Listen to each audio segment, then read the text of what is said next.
तो दोस्तों कल हमने चर्चा की थी कि हमने अर्तुगरुल गाजी सीरियल देख के क्या मोटिवेशन हासिल की है।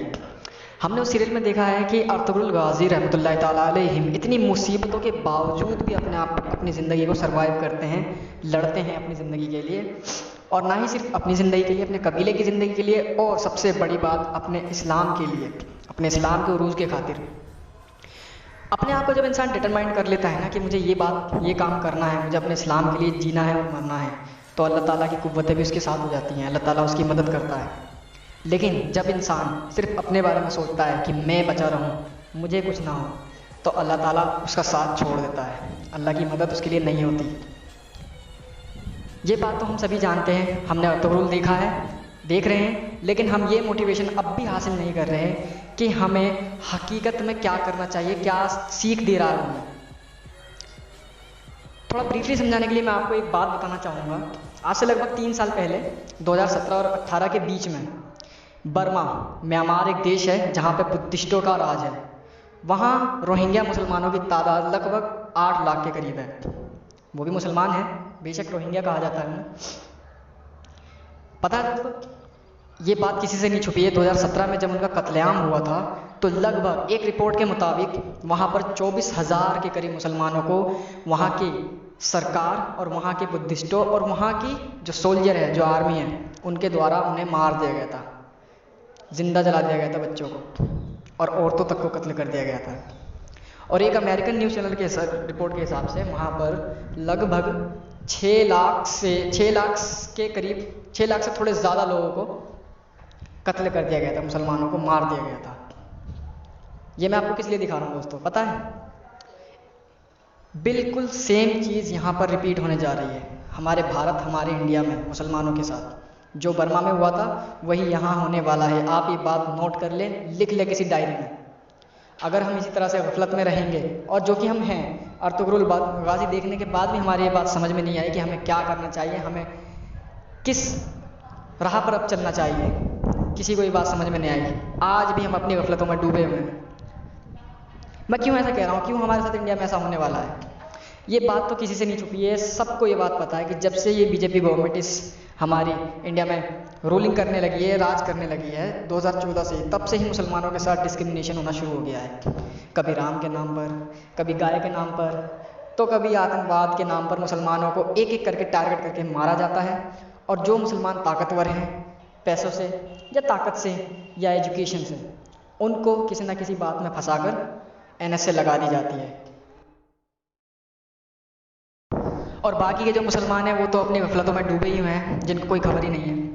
लेकिन जिस तरह से हम YouTube पर कई लोगों की वीडियोस देखते हैं, जैसे हमारे पास कैरी मिनाटी है, round two hell, Amit Bhadana, ऐसे कई सारे ऐसे लोग हैं जो एक तरह से नाच करते हैं, लोगों को मनोरंजन करते हैं, लोगों को बिगाड़ते हैं, गालियाँ सिखाते हैं, उल्टी सीधी बातें करते हैं। उनको तो हम खूब गौर से, मज़े से देखते हैं। लेकिन जो चीज़ें हमारे काम की हैं, जो हमें इस्लाम की और अल्लाह के करीब लेकर जाएगी, उस चीज़ से हम अपना नाता एकदम तोड़े हुए हैं, हमें उनकी खबर ही नहीं है।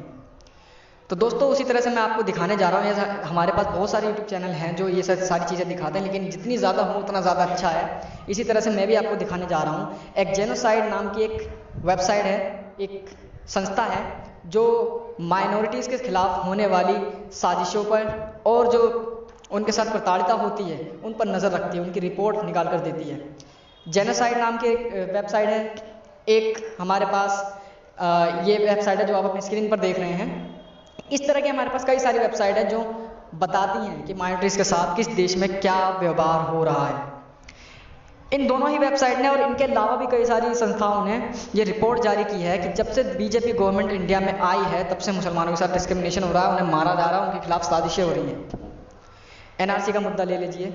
NRC के तहत लाखों करोड़ों मुसलमानों को डिटेंशन कैंप में डालने का पूरा प्लान था। एक ही बार में लाखों करोड़ों के हिसाब से मुसलमानों को ख़त्म कर देना। इतना आसान तो नहीं है 20 करोड़ से 22 करोड़ मुसलमानों को ख़त्म करना, लेकिन इतना मुश्किल भी नहीं। जब आपके पास पूरी की पूरी पावर हो, सोल्जर्स आपके पास हो, पुलिस आपके साथ हो, और ख़ासकर देश की 80% आबादी आपके साथ हो, जो मुसलमानों की एक तरफा दुश्मनी बनी हुई है और एक तरफा उन्हें मारने के लिए तैयार बैठी रहती है।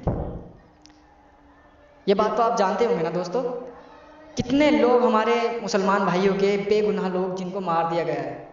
कभी चोर बताकर तबरेज़ अंसारी को मार दिया जाता है, तो कभी अखलाक को, तो कभी मस्जिद के मौज़िन को, तो कभी दंगों में बहुत सारे मुसलमानों को। लेकिन हम क्या कर रहे हैं, हाथ पे हाथ रख के बैठे हैं, तमाशा देख रहे हैं, अपनी बारी का इंतज़ार कर रहे हैं। हमारी सोच ये है कि उसके साथ हो रहा है, होने दो, क्या हो गया, हम तो सेफ हैं। दोस्तों एक दिन नंबर आपका भी आएगा।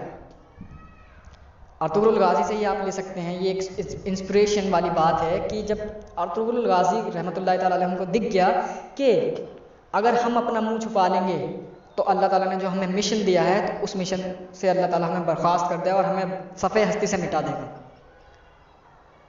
हुई है ना ये बात उसमें दोस्तों, सुनी होगी आपने। तो क्या ये बात हम पर वाज़ेह नहीं है? हम क्या किसी और कौम से या हम अलग मज़हब से ताल्लुक़ रखते हैं? क्या हम मुसलमान नहीं हैं? हमारा क्या फ़र्ज़ बनता है कि अपने आप को एजुकेशन से जोड़े रखें।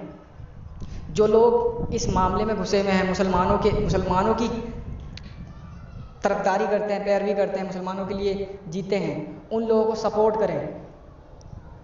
अपने पास भी बहुत सारा इल्म रखें, जहाँ से जैसी जानकारी मिले वो जानकारी अपने पास रखें। दोस्तों अगर अब भी हम ये सब नहीं करेंगे ना, तो हम गफलत में रहेंगे और कौन हमें कब काट के चला जाए कुछ पता नहीं चलेगा।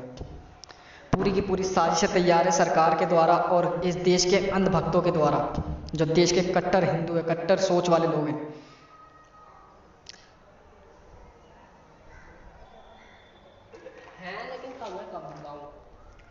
अब अगर इन रिपोर्टों की हम बात माने, इन रिपोर्टों पर हम ज़रा गौर से नज़र रखें, सारी चीज़ें मैं ब्रीफली नहीं बता सकता। इस रिपोर्ट की लिंक भी मैंने वीडियो में डाल दिया, वीडियो के डिस्क्रिप्शन में डाल दिया, आप वहाँ से रिपोर्ट खोल सकते हैं और पढ़ सकते हैं। सारी देशों की यहाँ पर रिपोर्ट है, जिसमें टॉप पर इंडिया को रखा गया है डिस्क्रिमिनेशन के मामले में, मुसलमानों के साथ, अल्पसंख्यकों के साथ। इनको मुसलमानों को ख़त्म करने की पूरी साजिश तैयार है और उस पर इन्होंने काम करना भी शुरू कर दिया है। लेकिन मुसलमान आज भी सो रहा है। दोस्तों जाग जाओ, कुछ नहीं रखा इस दुनियादारी में। ये दुनिया फ़ानी है और फ़ना हो जाने वाली है। दुनिया भी फ़ना हो जाएगी, हम भी फ़ना हो जाएंगे। रह जाएगा तो सिर्फ ईमान, सिर्फ हमारा इस्लाम। इसलिए दोस्तों आप सभी से गुजारिश है कि ज़्यादा से ज़्यादा उन बातों पर ध्यान दें जो कि आपको इल्म देती हैं, जो आपको बातें सिखाती हैं, जो आपको मोटिवेशन देती है कि दुनिया में सर्वाइव कैसे करना है। दोस्तों आगे आने वाले टाइम में हम आपको और भी सारी बातें बताने वाले हैं कि किस तरह से इस्लाम को फैलाया जाए, किस तरह से इस्लाम का उरूज हुआ और कैसे अब दोबारा हो सकता है। तो दोस्तों आज हम अपनी वीडियो को यहीं ख़त्म करना चाहते हैं और अगर आपको वीडियो पसंद आई हो, हमारी बात अच्छी लगी तो वीडियो को लाइक, शेयर और सब्सक्राइब ज़रूर करें।